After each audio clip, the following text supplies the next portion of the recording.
pertama mengenai filler Kak, atau imbuhan-imbuhan yang tidak diperlukan seperti A, I, U, apa itu? Biasa kan seperti itu ya, ada imbuhan-imbuhan yang tidak diperlukan, bagaimana cara menghindari imbuhan-imbuhan yang tidak diperlukan itu.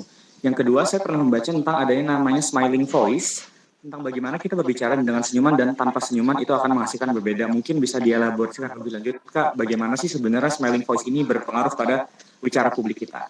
Lalu yang ketiga, itu kan semua tadi kita sudah berbicara masalah teknis ya Kak ya. Nah lalu bagaimana dengan yang teknis Kak? Contoh misalnya kalau saya pribadi itu saya akan sangat nggak mau kalau ngomong ada ibu atau bapak saya kayak gitu loh. Jadi malu banget tuh kalau ada ibu sama bapak. Tapi kalau sama yang lain ya wis lah gitu kan. Nah itu gimana Kak? Mungkin seperti itu aja dari saya. Terima kasih. Ya, terima kasih banyak Kak Dejo ya, Kak Dejo. Ya mungkin uh, untuk bisa langsung jawab langsung mungkin ya.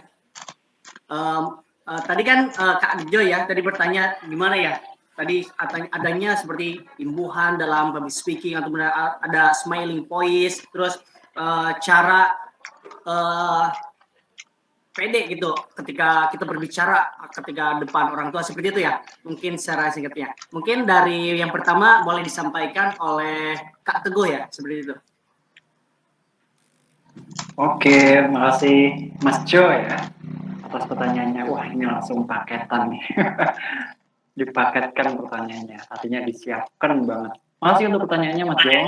Nanti untuk yang ketiga, nanti izin saya untuk bisa di-review lagi.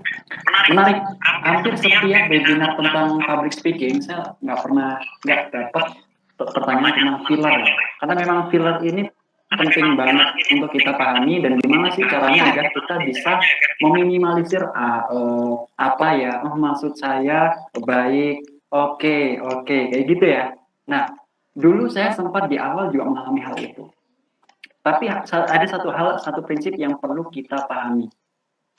Oh, dalam kita public speaking, kalau kita baru memulai, jangan langsung kita ingin menghabiskan atau menghilangkan sepenuhnya dari filler itu. Karena filler itu juga sebagai respon tubuh kita, respon diri kita akan tekanan. Berkali-kali saya juga cek kok di presenter di TV nasional pun juga masih menggunakan filler gitu dalam beberapa part ketika dia jelasin. Walaupun terus nggak sering gitu ya. Artinya konsep yang pertama, mindset yang perlu kita terapkan adalah oke, kita udah punya filler, yang penting kita minimalisir bukan kita hilangkan.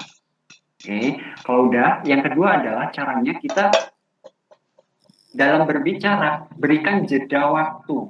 Karena kebanyakan kalau kita masih belum terbiasa untuk ngomong di depan orang, rasanya tuh ketika diam sebentar kayak gini, itu langsung, waduh, gimana ya? Misalkan audiens nanti nunggu saya untuk jelaskan lagi, wah ini jangan-jangan nanti audiens bilangnya persepsinya saya nggak paham nih, kayak gitu. Nah, pikiran-pikiran ini yang terkadang menjadikan kita terus ingin berbicara terus gitu ya. Apalagi kalau udah pede, nanti bronjong terus gitu ya, terus jelasin. Tapi efeknya adalah dengan kayak gini filler kita tambah banyak karena nggak ada kesempatan otak untuk berpikir. Kasih jeda waktu. Baik, Bapak Ibu dan teman-teman semuanya, saat ini kita akan membahas tentang public speaking. Di mana public speaking itu sangat penting banget untuk kita pahami saat ini. Di era saat ini, public speaking menjadi salah satu soft skill yang kita butuhkan untuk bisa sukses. Itu ada jeda-jedanya dikit. Jadi otak kita tetap bisa lebih tenang. Kalau masih grogi gimana Kak? Kalau napasnya masih terengah-engah. Nah, jeda, berhenti, lalu atur napas. Ini menyangkut juga tentang smiling voice. Smile sama kasih voice.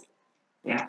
Dalam kita menjelaskan itu, diingat-ingat, disadari ekspresi wajah kita ya teman-teman. Dan kita hanya fokus sama penjelasan kita doang. Tapi wajah kita ini loh yang ditatap oleh audiens. Jadi smiling voice intinya adalah kamu menjelaskan